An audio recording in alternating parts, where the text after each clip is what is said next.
This is Takada-san. He's a second-generation masonry expert here in the city of Kyoto. He and his father have been running the business for many decades at this point, and they typically specialize in repairing old temple walls around the city. But every once in a while, Eisei-en, who is the company that's building out my bonsai garden here in Kyoto, will hire Takada-san out to build brand new walls around new projects. And that's the case for our garden here in northeast Kyoto. It's been fascinating to watch the process of the wall being built from the ground up over the last 6 to 8 weeks. Seeing the level of detail and craftsmanship that goes into what would seemingly be a simple process has been really interesting to watch, and it's something that I hadn't experienced in the past in the United States.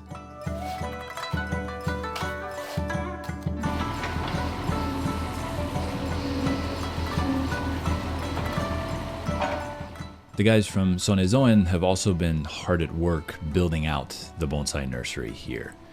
They've spent the last few weeks mainly moving dirt and loading in rocks, as well as the foundation stones around the periphery of the garden. It's been interesting to see where a lot of this material has been sourced from. Sone-san has been looking at old gardens around Japan, old temples as well, where a lot of these products and things that have been used in the past need to be repurposed. Every once in a while, old temples will be rebuilt, and a lot of the stones and the pathways that were utilized in those facilities have to be taken out and replaced.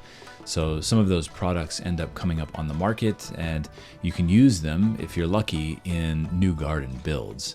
So working with Sone-san has been a pleasure in that regard because she's been able to source some of these amazing stones from around Kyoto.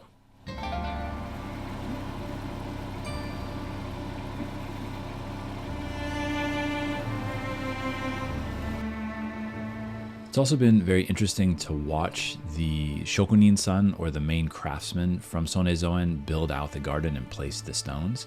They use a combination of modern machinery and ancient traditional techniques to set the stones. So of course, here they're utilizing mini backhoes, for example, but as they place the stones, they also utilize very old tools like leveling hammers, for example, that are made out of wood and bamboo to make sure that the stones are perfectly placed and don't move once they've been set in the ground.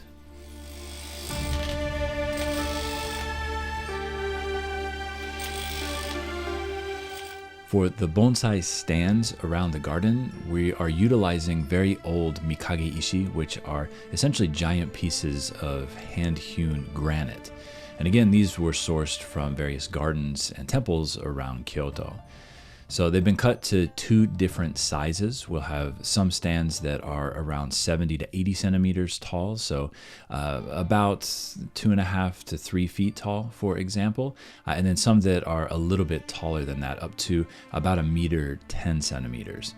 So this will allow the bonsai to be placed at various heights around the garden depending on their size and width of their canopies, so that we can create a much more kind of dynamic walkthrough and display as people visit the garden.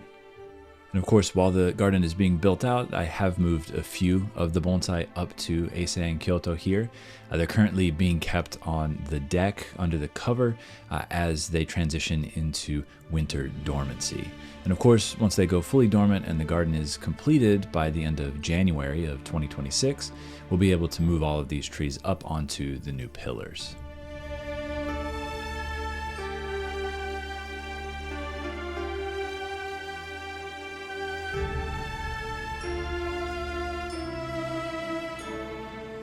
Now, in addition to the stonework and groundwork that's being done around the property, Sone-en has also started moving in some of the larger niwaki and some of the smaller niwaki as well, or garden trees that are going to be planted around the nursery. Now, my goal is not to overfill the garden with these plants. I want the focus to be almost exclusively on the bonsai. So it's been a challenge for Sone-san, who is used to putting in a lot of plants in these garden builds, to kind of hold off on that and be very selective when it comes to the plant material that's getting planted in the ground on the property. Here, for example, is a very large tsubaki or camellia, as well as a nice leaning Japanese maple that will be planted on the northeast side of the garden, just in front of where the bathtub is in the house, creating kind of a screen that will block views from the neighbor's property.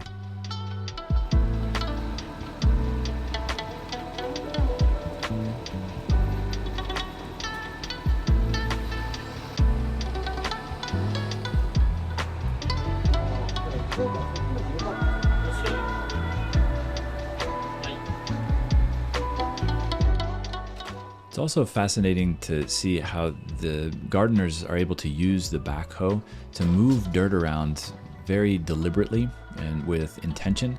There's not much space to get these big machines into the property, and they really don't have a lot of leeway in terms of moving that dirt around. So they have to be very thoughtful and really think about where that dirt needs to move and be set so that they can place the stones properly. One of the nicest things about this particular property that we're building the garden on is that the former owner was actually a plant researcher at a local university here in Kyoto. So he had planted a lot of really interesting plants on the property, but in preparation for that, he had put in a lot of really good topsoil and mixed that in with the native soil that was on the property. So the soil here is actually quite good for planting new plants, as well as for setting stones and simply building out the entire nursery. It's been apparently a very easy process, relatively speaking, for the shokunin-san from Eisei-en.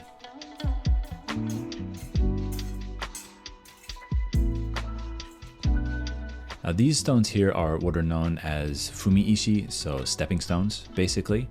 These were all sourced from a local stone quarry here in Kyoto, actually just up in the northeast part of town in an area called Ohara. So these originally probably came from somewhere outside of Kyoto City, somewhere in the outskirts, but they have not been carved to be flat like this. These are all natural, and they're the perfect shape and size for this particular project. So Sone-san spent a lot of time searching for the right stones, every single piece going into the garden, and so far I've been very impressed with what she's selected at this point.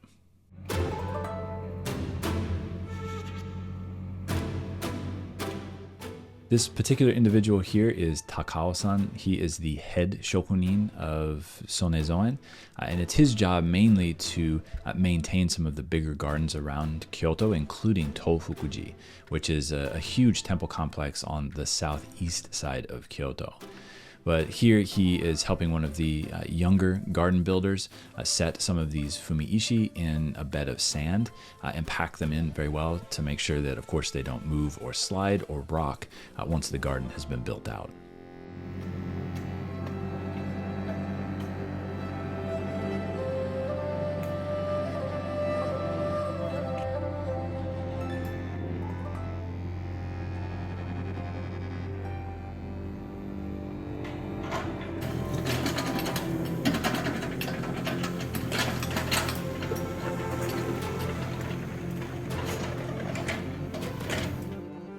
And of course, my little one had to get in on the action as well. Any chance she can get to get out and play in the dirt, she'll take it. So here she is making some chocolate ice cream out of some of the loose dirt around the property.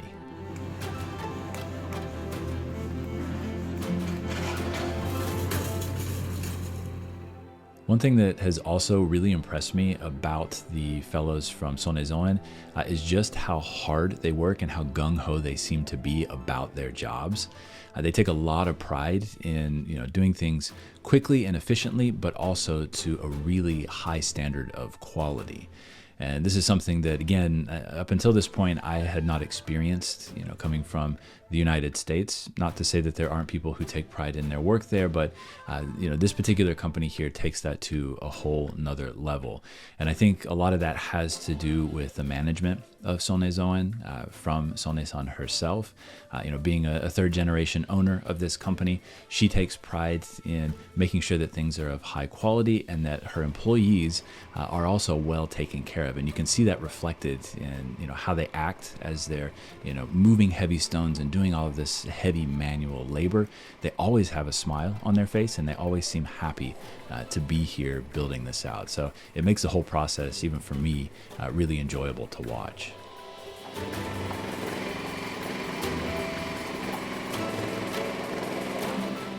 Now, some of the stones that have been brought in have required an extra special type of machine to move them around because of their weight.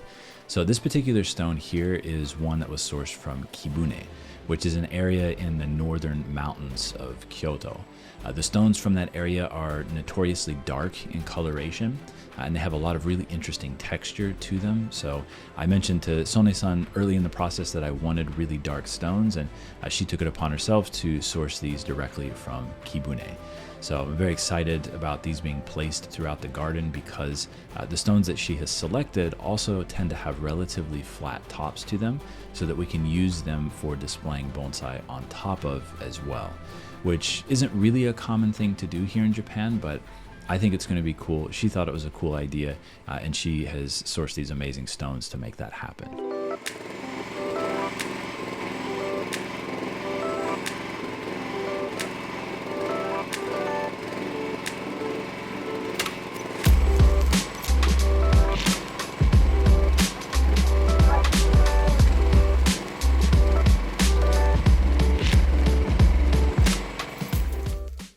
In addition to setting the stones and building out the garden, I visited a local temple here in Kyoto called Eisei-en, which is actually a sub-temple of Tofukuji. This is one that Sone-san and Takao-san actually designed and built out themselves a few years ago.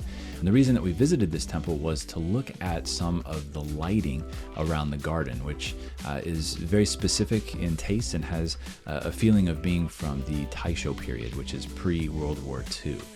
So these are some of the potential lights that we will be using in Eisei-en Kyoto in the future.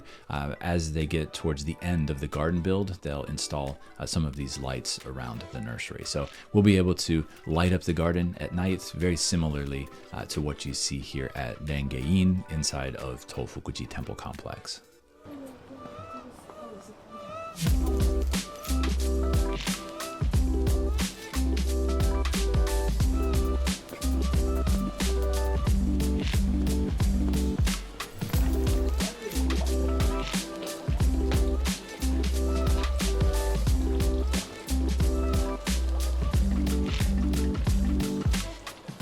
So far, that is the update that I have for you guys on the building of Eisei-en Kyoto Bonsai Garden at the moment. As we continue to build it out over the next couple of months, I will keep you guys posted with some of the new updates and the changes, and especially once we get the bonsai up on the display poles and the benches around the nursery, we'll certainly be doing some more detailed follow-up videos. So thank you guys so much for checking out this episode. Look forward to seeing all of you next time around, and until then, take care. なめ